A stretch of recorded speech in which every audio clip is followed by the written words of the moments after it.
Hallelujah. मेरे अजीजों, खुदावंद हमारे दरमियान मौजूद है और अब वो हमारी जिंदगियों से हम कलाम होने को हैं। खुदावंद हमसे बात करने को हैं। आमीन।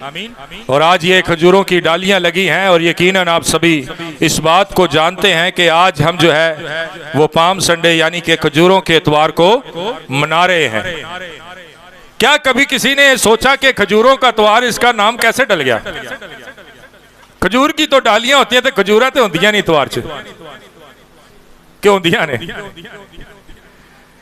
कभी आपने खजूरों के इतवार में खजूर खाई है?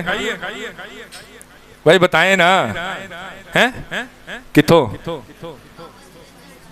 अच्छा, कह रही पापा जी ने चर्ची दी सी। क्या ख्याल है, खजूरों के इतवार में खजूरें खानी चाहिए कि नहीं? है जी? अच्छा, मुझे एक बात बताएं, जब हम क्रिसमस मनाते हैं, आमीन, क्रिसमस मनाते हैं, तो क्रिसमस के ऊपर हम क्या कर रहे होते हैं? हम यीशु मसीह का जन्मदिन मना रहे होते हैं। मनाते कि नहीं? तो जन्मदिन वो कैसा जन्मदिन है जिदे विच केक ना कटिया जाए? तो केक काटते हैं ना, हर चर्चिस में करते हैं कि नहीं? पर सोचने की बात है कि खजूरों का इतवार होता है और इतवार के अंदर खजूरें ही नहीं है। क्या ख्याल है? मेरा ख्याल है कि खजूरों के इतवार के अंदर चर्चिस के अंदर खजूरें भी होनी चाहिए जो लोगों को दी जाए और बांटी जाए, क्योंकि ये खजूर की डालियां जो है फतहयाबी का निशान है, फतहमंदी का निशान है। लेकिन इसके साथ साथ इन खजूर की डालियों के साथ कुछ और भी लगता है। आमीन, आमीन। मेरे अजीजों, बाइबल मुकद्दस में ये खजूर की डालियां जो हैं ये फतहमंदी का निशान है। आमीन, आमीन। आपका क्या ख्याल है कि खजूरा दे इतवार च खजूरा होनी चाहिए कि सिर्फ डालियां ना कम चल जाता है जी? होनियां चाहिए ने। चलो अगले साल सोचांगे, इस बारी तो नहीं लिया। खुदावंद यीशु आपको बरकत दे, खुदावंद यीशु आपको खुश रखे। जैसे ये बातचीत इसलिए की जाती है कि आप थोड़ा सा अपने जहन को, अपनी तवज्जो को खुदावंद के कलाम की तरफ मतवज्जा करें। आमीन। और मेरा ख्याल है कि आप अब अलर्ट हो गए हैं और अब आप चौको चौबंद हो गए हैं खुदा के कलाम को सुनने के लिए। आमीन। मेरे अजीजों, बाइबल मुकद्दस में जो कुछ यीशु मसीह की हालात जिंदगी में गुजरते हुए हालात जो कुछ भी हो रहे थे, यीशु मसीह की जिंदगी में यीशु मसीह का पैदा होना पेशन गोइयों से खाली नहीं था। आमीन। यीशु मसीह का पैदा होना, पहले पेशन गोइयां हुई कि नहीं हुई? हुई ना? कई हजार साल पहले, कई 100 साल पहले पेशन गोइयां होती आई हैं यीशु मसीह के आने की, यीशु मसीह के पैदा होने की। आमीन। तो यीशु मसीह अचानक तो नहीं पैदा हो गए कि अचानक पैदा हो गया? यीशु मसीह अचानक पैदा नहीं हो गए। यीशु मसीह के पैदा होना भी अचानक नहीं है। यीशु मसीह का जिंदगी में करने वाला हर काम भी अचानक नहीं है। मेरे अजीजों, बहुत सारे लोग इस बात का तलाश करते हैं कि यीशु मसीह एक जगह पर एक औरत है और बाइबल मुकद्दस में लिखा है वो ऐन फेल के वक्त पकड़ी गई और उसको यीशु मसीह के पास लाया गया और उसको बताया गया कि शरीयत में तो ये लिखा है कि जो कोई ऐन फेल के वक्त पकड़ा जाए उसको क्या मारो? पत्थर मारकर उसको क्या करो? संसार करके उसे हलाक कर दो। ये शरीयत कहती है, तो तू क्या हुक्म देता है? तो बाइबल मुकद्दस में लिखा है कि यीशु मसीह ने उसे कहा कि इसे पत्थर वो मारे जिसने कभी गुनाह नहीं किया। और लिखा है कि यीशु मसीह जमीन पर बैठ गए और फिर कुछ बहुत सारे लोग सोचते हैं कि वो क्या लिखते थे, वो क्या लिखते थे। लेकिन मेरे अजीजों, अगर आप पुराने अहदनामे से वाकिफ हों, अगर आप पुरानी पेशनगोइयों से वाकिफ हों, तो आपको फिर पता होगा कि यीशु मसीह ने वो क्या लिखा है। आमीन। इसके बारे में फिर कभी बात करेंगे। लेकिन बात यह है कि यीशु मसीह की जिंदगी में अगर वो नीचे जमीन पर बैठता है, कुछ लिखता है, तो इसके पसे पुश्त भी, इसके पसे मंजर भी कोई बात वाकया हुई है। अगर यीशु मसीह किसी बीमार को अच्छा करता है, रोटियों को और मछलियों को उठा के बरकत देता है, तो इसके पसे मंजर भी यीशु ने कुछ किया है। ये बाइबल मुकद्दस कुछ कह रही है यीशु के इस अमल के ऊपर भी। तो मेरे अजीजों, ये जो खजूरों का इतवार या पाम संडे जिसे हम मनाते हैं, इसके पसे मंजर भी कुछ है। ये कोई अचानक सी बात नहीं थी कि यीशु मसीह का दिल कीता खोते थे बच्चे थे चढ़न दा ते ओदे उत्ते सवारी करन दा। ये कोई अचानक सी बात नहीं थी। ये कोई आम सी बात नहीं थी, बल्कि यीशु मसीह के जो कुछ वो जिंदगी में यीशु मसीह करते आए हैं, वो सब कुछ बाइबल मुकद्दस के अंदर पहले पेशन गोइयां हो चुकी हैं। बस गर्ज है। अभी पिछले दिनों भाई मुझसे एक बात पूछ रहे थे कि यीशु मसीह के कंधे के ऊपर कबूतर आके बैठा है, तो यीशु मसीह के कंधे पर कबूतर आके क्यों बैठा है? और लिखा है ना कि रूल कुदुस पर, तो कबूतर की सूरत में रूल कुदुस उतरा। तो जो कबूतर की सूरत में रूल कुदुस उतरा, तो कबूतर की सूरत में क्यों उतरा? तो मैं ये बता रहा था कि ये कबूतर का तल्लक भी पिछले ऐदनामे से है, और पिछला ऐदनामा ये बताता है कि यीशु मसीह के ऊपर इस कबूतर का उतरना, कबूतर की सूरत में रूह का उतरना जरूरी है, तभी वो पेशन गोइयां पूरी होंगी जो बाइबल मुकद्दस में पहले होता रहा है। आमीन। मेरे अजीजों, आज का ये वक्त, आज का ये टाइम, आपने वो हवाला कई बार पढ़ा होगा और कई बार सीखा होगा, और आपने साल हर साल इस हवाले को जाना और समझा होगा कि यीशु मसीह जो है वो किस पर सवार हुए? किस पर सवार हुए? है जी? किस पे सवार हुए जी? जोर से है जी? गधे पे, गधी के बच्चे पे, के गधी पे? है जी? गधी के बच्चे पे के गधे के बच्चे पे? हालेलुया। आप अलर्ट हैं, मैं समझता हूं कि आप सारे चौको चौबंद बैठे हैं, इसलिए मैं आपसे सवाल करता हूं। बाइबल मुकद्दस में लिखा है कि यीशु मसीह ने कहा, बहुत कुछ ऐसी चीजें हैं जो यीशु मसीह ने कही हैं, लेकिन हम बाइबल मुकद्दस को पढ़ते जाते बस पढ़े ही जाने हैं, लेकिन कभी गौर नहीं करते इन चीजों के ऊपर। यीशु मसीह ने गधी के बच्चे को लिया है, आमीन, गधी के बच्चे को लिया है और उसके ऊपर सवार हुए हैं। मेरे अजीजों, ये वाकया, ये पेशनगोई बाइबल मुकद्दस में पहले हो चुकी है। आज हम उसके बारे में सीखेंगे, और ये पेशनगोई जो है, ये बात जो है, ये तकरीबन यीशु मसीह के पैदा होने से कम हो बेश 4000 साल पहले हो चुकी है। 4000 साल पहले यह बात हो चुकी है कि यीशु मसीह आएगा और वो गधी के बच्चे पर क्या होगा? सवार होगा। लेकिन कहां लिखी है? आइए बाइबल मुकद्दस में से देखते हैं। पैदाइश की किताब उसका 49वां बाब है, पैदाइश की किताब उसका 49वां बाब, और उसके हम 10वीं और 11वीं आयत का मुताला करेंगे तो हमें बात पता चलेगी कि ये बाइबल मुकद्दस में यीशु मसीह के तल्लक से क्या लिखा गया था। यीशु मसीह यूं ही गधी के बच्चे पर सवार नहीं हो गए, यीशु मसीह यूं ही गधी के बच्चे पर बैठकर सवारी नहीं करने लग गए, बल्कि इसके पीछे, इसके पसे मंजर कोई मकसद था, कोई पेशन गोई थी जो यीशु मसीह के इस अमल के करने से पूरी होनी थी, और निशान जाहिर होना था कि आने वाला कोई और नहीं बल्कि यही है जो गुनाहों से निजात और मखलसी दे सकता है। जी भाई पढ़िएगा। खुदावन के कलाम में यूं लिखा है, जी जरा गौर से सुनिएगा, यहूदा से सल्तनत नहीं छोड़ेगी, नहीं छूटेगी। बाइबल मुकद्दस में लिखा है कि यहूदा से, यहूदा कौन था? यहूदा कौन सी? जी बच्चों, यहूदा यीशु मसीह से। यहूदा कौन था? हाँ जी, याकूब के 12 बेटों में से एक बेटा जिसका नाम क्या था? यहूदा था। और बाइबल मुकद्दस में लिखा है, मुकाशवा की किताब जब हम पढ़ते 5वां बाब, तो लिखा है कि वो यहूदा के कबीले का बब्बर है। हालेलुया। कौन? यहूदा के कबीले का बब्बर कौन है? यीशु मसीह है, क्योंकि यह यहूदा के कबीला, यहूदा की नस्ल से आया है। Hallelujah, hallelujah. और बाइबल मुकद्दस में लिखा है कि यहूदा से, पढ़िए भाई, यहूदा से सल्तनत नहीं छूटेगी, यहूदा से कभी भी सल्तनत नहीं छूटेगी, यानी कि उसकी सल्तनत अब्दुल्ला आबाद कायम रहेगी। Hallelujah, hallelujah. मेरे अजीजों, यहूदा की सल्तनत से, यहूदा के नस्ल से ये आने वाला बादशाह कोई और नहीं है, बल्कि कौन है? कौन है? जब वो गधी के बच्चे पर सवार होता है तो फिर कौन सा बादशाह है वो? है जी, कौन सा बादशाह?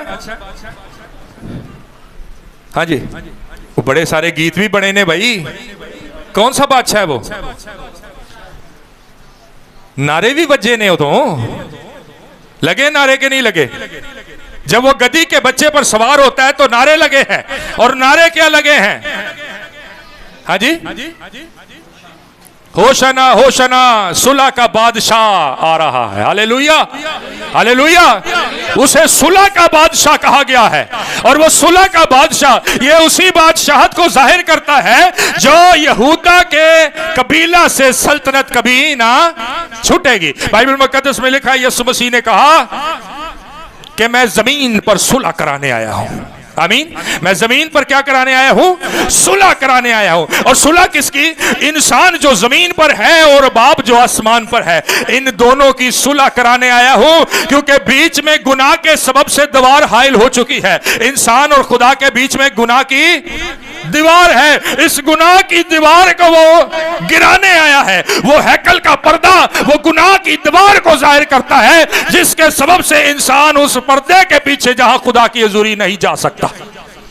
लिखा है कि यीशु मसीह जब सलीब पर हुआ है तो हैकल का पर्दा ऊपर से नीचे तक फट गया। हालेलुया। इसका मतलब फाड़ने वाला ऊपर से कोई है, यानी कि यह खुदा का इलाही इंतजाम है। थल्लों ने किसी ने फाड़िया, किसी इंसान नहीं फाड़िया। आमीन। बल्कि लिखा है कि वो पर्दा जो है वो ऊपर से नीचे की जाने फटा है। जब ऊपर से नीचे की जाने फटा है तो इस बात की तरफ इशारा करता है कि इस पर्दा को फाड़ने वाला कोई इंसान नहीं बल्कि खुदा है, जिसने इंतजाम कर रखा था कि उसका बेटा सलीब पर मुएगा और गुनाह की दीवार का वो पर्दा जो इंसान और खुदा के दरमियान था गिरा दिया जाएगा, फाड़ दिया जाएगा। और आज खुदा और इंसान के दरमियान कोई दीवार मौजूद नहीं। Hallelujah, hallelujah.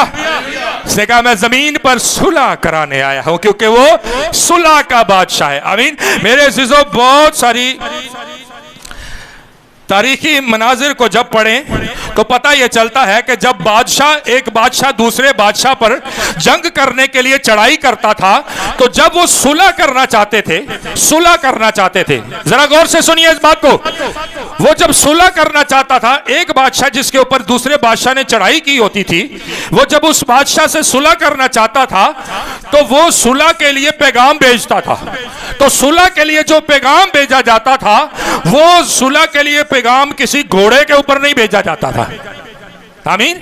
किसी घोड़े के ऊपर, अगर वो किसी घोड़े के ऊपर किसी को भेजते तो इसका मतलब यह था घोड़ा जंग की निशानी है। घोड़ा किसकी निशानी है? जंग की निशानी है। लेकिन वो घोड़े के ऊपर सुलहनामा, राजीनामा नहीं भेजते थे, बल्कि गधी के बच्चे को लेते और उसके ऊपर एक सवार को उसके ऊपर बिठाते और एक तुमार उसके हाथ में देते जो लेकर जाता वो, और उसके हाथ में सफेद झंडा होता। उसके हाथ में कैसा झंडा होता? सफेद रंग का झंडा होता। और जब वो दूर से सफेद रंग के झंडे को देखते और गधी के बच्चे को देखते तो वो दूर ही से समझ जाते और उस पर कोई तीर नहीं चलाते, उस पर कोई हमला नहीं करते और उसे मारने की कोशिश नहीं करते।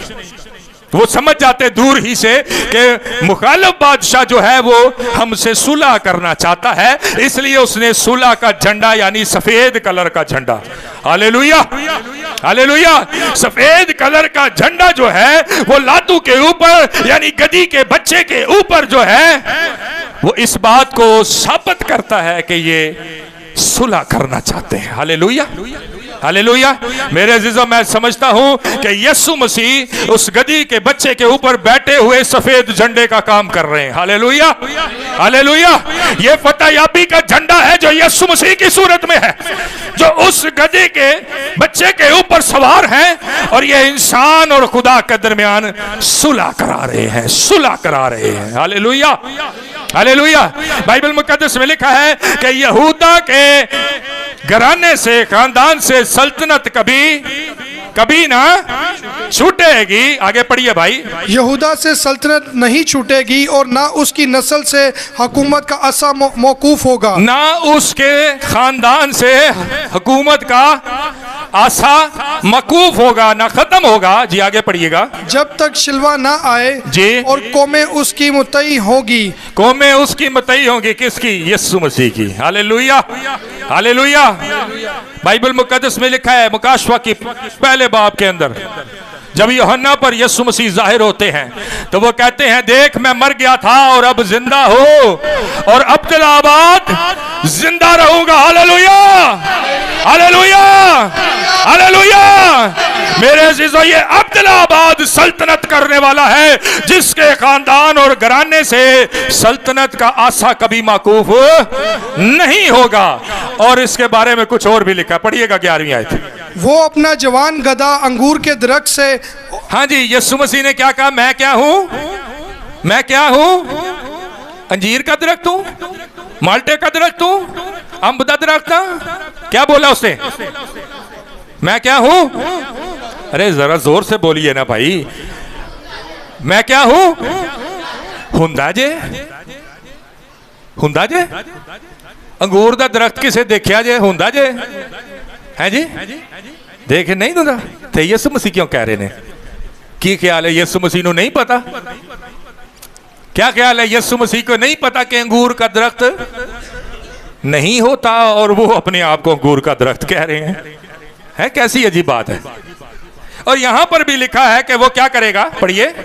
वो अपना जवान गधा अंगूर के दरख्त से। वो अपना जवान गधा किसके साथ बांधेगा? यहां पर बाइबल मुकद्दस में भी पेशन गोई है, यहां पर भी अंगूर का दरख्त ही लिखा गया कि गधे को किसके साथ बांधा जाएगा? अंगूर के दरख्त के साथ बांधा जाएगा। अब यीशु मसीह कहते हैं कि मैं अंगूर का क्या हूं और यीशु मसीह दरख्त हैं और गधे को दरख्त के साथ बांधा जाएगा। यह पेशन गोई है जो यीशु मसीह के इस अमल को करने से 4000 साल पहले हो चुकी थी कि यीशु मसीह ने आना है और फिर यीशु मसीह ने गधी के बच्चे पर सवार होना है और फिर सुलह का पैगाम देना है। लोग ऐसे ही वो कपड़े और वो दरिया और बिछोनियां और वो टाट नीचे नहीं बिछाने लग गए। ऐसे ही थोड़ी हो गया था कि ओ जी यीशु मसीह खोते से चढ़िया, बड़ी खुशी दी गल है, बड़ी खुशी थी।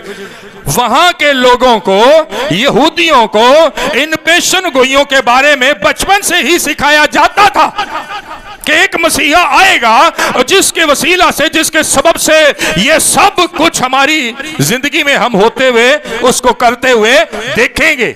और उनको बताया गया था कि वो मसीहा जब आएगा तो वो गधी के बच्चे पर सवार होगा और हमें नजर आएगा सवार होता। जब उन्होंने देखा यीशु मसीह वही है जिसके वसीले मौजूदे हो रहे हैं, बड़ा कुछ वकू में आ रहा है, और वही शख्स जो है उसे बाज़-औक़ात लोग नबी और नबी से बड़ा कहते थे। बाज़-औक़ात उसको खुदा का बेटा, उसके शागिर्द कहते थे। मेरे अजीजों, उनको पता था इस बात का कि यीशु मसीह आने वाला है, यीशु मसीह आने वाला है। मेरे अजीजों, यीशु मसीह के बारे में वाज़िया पेशन गोई आने की ज़बूर 2 के अंदर मिलती है और पूरी बाइबल मुकद्दस के अंदर हिडन मायनों के अंदर, छुपे हुए लफ्जों के अंदर मिलती है। आमीन, आमीन। ज़बूर 2 के अंदर लिखा है खुदावंद और उसका मसीह। यहां पर मसीह की खुली पेशन गोई हो गई। हालेलुया, कि उसके बेटे यानी खुदावंद यीशु मसीह ने आना है और फिर वो जब आएगा तो बाइबल मुकद्दस में लिखा है खुदा अपने दरख्त को, जो अंगूर का दरख्त है, किसके साथ बांधेगा? किसके साथ बांधेगा जी? है जी, किसके साथ बांधेगा? अंगूर के दरख्त के साथ किसको बांधेगा? अब यीशु मसीह अपने आप को अंगूर का हकीकी दरख्त कहते हैं, लेकिन मेरे अजीजों, मैं आपको बताता जाऊं कि यहां पर उर्दू तर्जुमा कुछ कमजोर है। यीशु मसीह ने अपने आप को अंगूर का हकीकी दरख्त नहीं बल्कि अंगूर की बेल कहा है।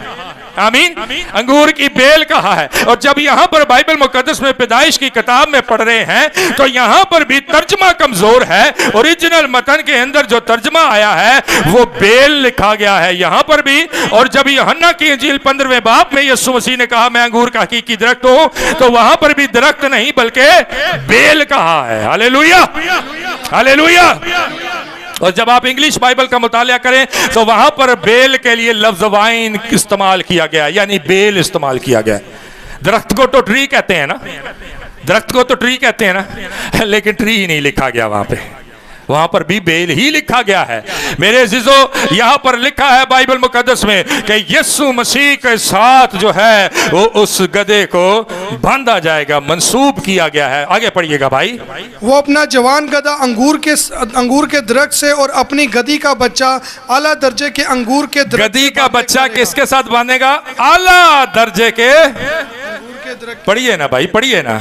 वो अपनी गधी का बच्चा आला दर्जा, वो अपनी गधी का बच्चा किसके साथ बांधेगा?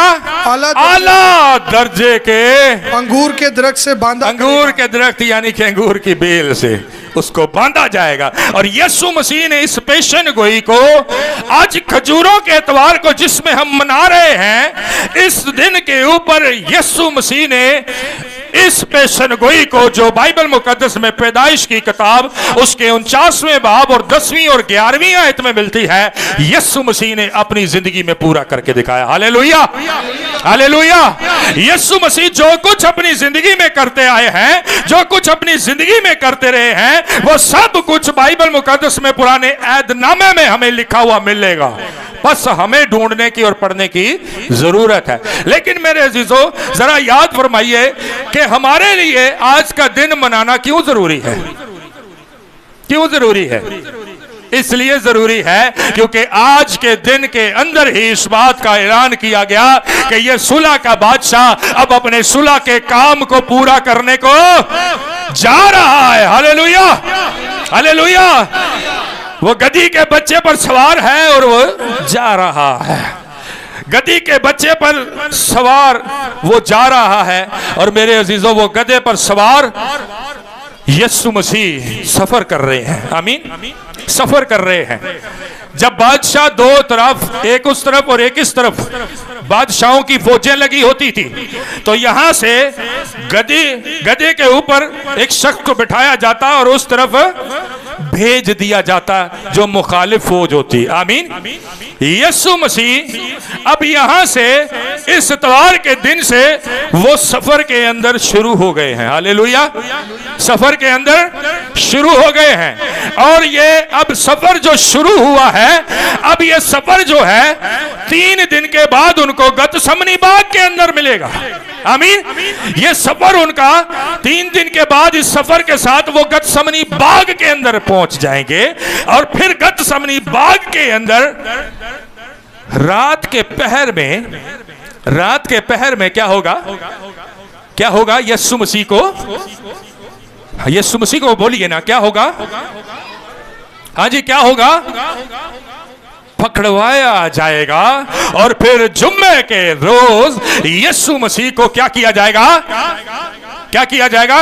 सलीब पर दिया जाएगा, सलीब पर मसलूब किया जाएगा। और फिर इतवार के रोज पो फटने के वक्त यीशु मसीह कब्र में से, हालेलुया, हालेलुया, यीशु मसीह ने आज के दिन से बता दिया और साबित कर दिया कि अब मेरा सुलह का सफर शुरू हो गया है। यीशु मसीह अगर सलीब पर नहीं मुड़ता, यीशु मसीह अगर सलीब पर मरता नहीं, और यीशु मसीह मरा रहता और कब्र में से तीसरे दिन जी नहीं उठता, तो मेरे अजीजों, हमारी और खुदा की सुलह कभी भी नहीं हो सकती थी। मेरे अजीजों, आज के दिन यीशु मसीह ने यह बात साबित की। गधे के बच्चे के ऊपर सवार होकर इस बात को साबित किया और बताया कि मैं तुम्हारे लिए अब सलीब पर मसलूब होने जा रहा हूं। मैं तुम्हारे लिए अब सुलह के दरवाजे खोलने जा रहा हूं। मैं तुम्हारे लिए अब नजात के दरवाजे खोलने जा रहा हूं। मैं तुम्हारे लिए अब मखलसी के दरवाजे खोलने जा रहा हूं। और मेरे अजीजों, हम इस बात के लिए खुदावंद के शुक्रगुजार हैं कि खुदावंद ने हमारे लिए ये इलाही इंतजाम किया। रोमियो की किताब में लिखा है कि जब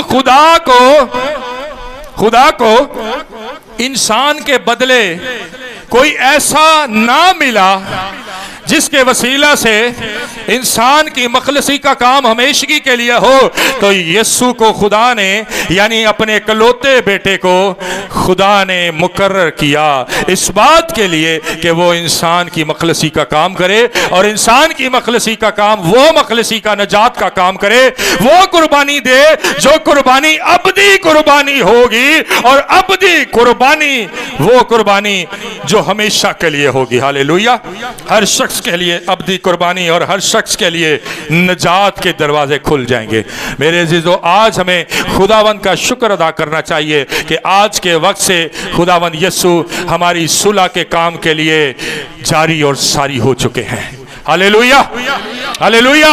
हमें खुदावंद का शुक्र अदा करना चाहिए कि आज का ही वो रोज था जिस रोज से यीशु ने साबित किया और बताया कि अब मैं अपने उस आखिरी काम की तरफ जा रहा हूं जो दुनिया में मुझे करने को भेजा गया है, ताकि इंसान क्या हो जाए, नजात पा जाए और अपने गुनाहों से, अपनी बीमारियों से छूट जाए। Hallelujah, hallelujah. मेरे अजीजों, आइए आज हमें खुदावंद का शुक्र अदा करना चाहिए। आइए हम अपने सरों को झुकाते हैं और आइए चंद लम्हात के लिए खुदावंद का शुक्रिया अदा करें। खुदावंद से कहें, खुदावंद तेरा शुक्र हो।